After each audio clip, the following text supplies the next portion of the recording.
دوسرا یہ سوال ہے جناب محمد سہیل خان صاحب کا، جو کرائڈن سے تشریف لائے ہیں۔ محمد سہیل خان صاحب، ان کے 3 سوال ہیں حضور۔ پہلا سوال ہے، برائے مہربانی مرزا غلام احمد صاحب کے دعوی مسیح موعود کی صداقت کی دلیل میں کوئی معجزہ وضاحت کے ساتھ پیش کر دیں۔ دوسرے سوال بھی نہیں، پہلے باری آپ ذرا وضاحت فرمائیں، معجزے سے کیا مراد ہے آپ کی؟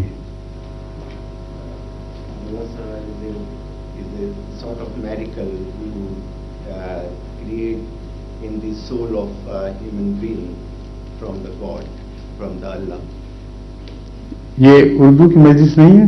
جی سوری، اردو میں بتائیے۔ اللہ کی طرف سے جو روحانی طاقت انسان میں بھیجی گئی تھی، جس طرح ہمارے محمد صلی اللہ علیہ وسلم کو عطا کی تھی پروردگار نے، اس طرح جو نیک لوگ ہیں، خدا کے محبوب ہیں، اور ان میں خدا کی روحانی طاقتیں ہوتی ہیں، اور ان کی نشانیاں جو ہے وہ میں کلیئر کرنا چاہتا ہوں۔ قرآن کریم میں حضرت صلی اللہ علیہ وسلم کی ان سب نشانیوں کے باوجود یہ آیت موجود ہے کہ یہ لوگ خدا تعالیٰ کی قسمیں کھاتے ہیں کہ اگر تو ایک بھی معجزہ دکھا دے تو یہ ایمان لے آئیں گے، ہے کہ نہیں؟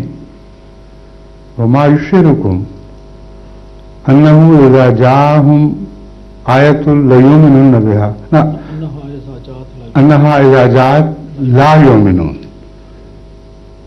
تو یہ کیسے ہم سمجھائیں کہ جو ان کے تصور میں معجزہ ہے اگر وہ آ بھی جائے تو ایمان نہیں لائیں گے؟ تو معجزوں سے بڑھ کر کوئی اور حقیقت ہے جو صداقت کی نشانی ہوا کرتی ہے، اور قرآن کریم نے اسی حقیقت کی طرف اشارہ فرمایا ہے۔ یہ معجزے جو ہیں یہ تو اکثر ہر نبی، ہر فرضی خدا کے بارے میں بیان کیے جاتے ہیں۔ اگر ہم ایک کی بات مانیں تو دوسرے کی کیوں نہ مانیں، لیکن ایک بنیادی حقیقت ہے جس میں کبھی غلطی نہیں لگتی۔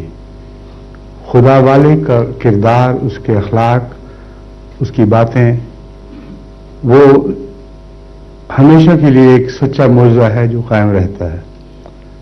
حضرت صلی اللہ علیہ وسلم کا یہی معجزہ تھا جسے دیکھ کر حضرت ابوبکر صدیق پیدا ہوئے۔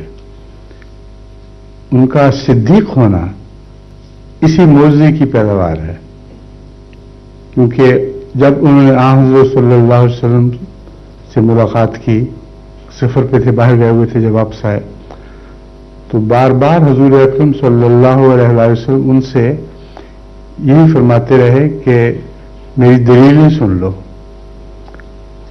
وہ بار بار انکار کرتے رہے، یا رسول اللہ تو نے کہا یا محمد میں تیری کوئی دلیل نہیں سنوں گا، یہ بتا کہ تو نے دعویٰ کیا ہے کہ نہیں۔ آخر رسول اللہ صلی اللہ علیہ وسلم نے فرمایا ہاں میں نے کیا ہے، کہ میں ایمان لے آیا۔ اتنی سی بات تھی۔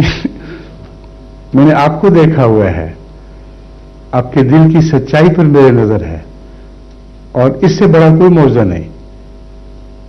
اس بات کا ثبوت کہ اس سے بڑا کوئی معجزہ نہیں یہ ہے کہ یہ بات کہنے والا صدیق اکبر کہلایا، جس نے اس دعوے دار کی صداقت کو دیکھا ہے جو اس کے دل پہ نقش تھی، اس کے کردار پہ نقش تھی۔ اگر آپ حضرت مرزا صاحب کی شخصیت کا مطالعہ کرنا چاہیں تو آپ کے ملفوظات میں وہ شخصیت بالکل عیاں ہے، بحثوں میں نہیں، کیونکہ بحثوں میں شخصیت الجھ جاتی ہے مخالف کے خیالات کی وجہ سے اور پوری طرح کھل کر سامنے نہیں آتی، مگر جب وہ شخص بولتا ہے اور لوگوں کو ایک پیغام کی طرف بلاتا ہے تو وہ اس وقت بالکل عیاں ہو جاتا ہے۔ اور اس پہلو سے میری درخواست ہے کہ اگر آپ تحقیق حق چاہتے ہیں تو حضرت مرزا صاحب کے ملفوظات میں سے کسی ایک جلد کا بھی آپ مطالعہ کر لیں تو جس حقیقت کی طرف میں آپ کو بلا رہا ہوں آپ یقین اسے پا جائیں گے.